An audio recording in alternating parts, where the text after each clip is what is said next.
Je vais vous raconter une histoire personnelle. Oui, Moi, j'ai fait ma thèse il y a bien longtemps oui, sur le tabagisme en milieu scolaire. oui. Aujourd'hui, quel est le travail qui peut être fait chez les enfants, les adolescents, dans ce domaine-là?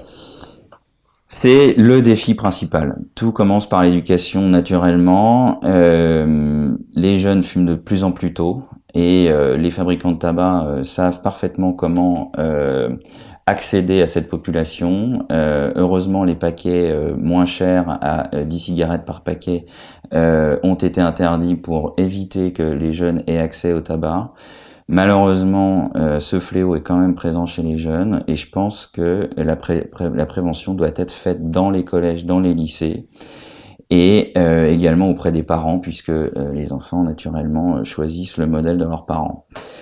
C'est un défi qu'il ne faut pas sous-estimer parce que les traitements, s'ils existent, coûtent extrêmement cher et sont efficaces, très efficaces, mais difficiles, longs, et la prévention vaut toujours mieux que la tentative de traitement pour éventuellement aboutir à la guérison. Il faut préciser que le tabagisme est une toxicomanie vraie, et que une fois qu'on y est entré, il est très difficile d'en sortir.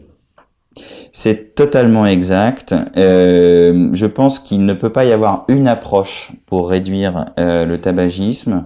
Il est probable que la culpabilisation ou le fait de faire peur a une efficacité uniquement partielle. Je crois que chacun a des mécanismes qui font que on ne va pas fumer ou qu'on arrête de fumer. Ça peut être la peur parfois, mais ça peut être aussi simplement des explications.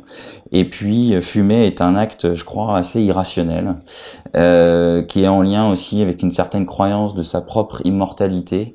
Et je crois que il peut pas y avoir une approche unique. Moi, je dis souvent à mes amis qui fument et que je ne veux pas voir faire partie des gens qui sont atteints de cancer du poumon, qu'ils sont bienvenus en consultation pour prendre connaissance de la réalité de ce que c'est que d'être atteint d'un cancer.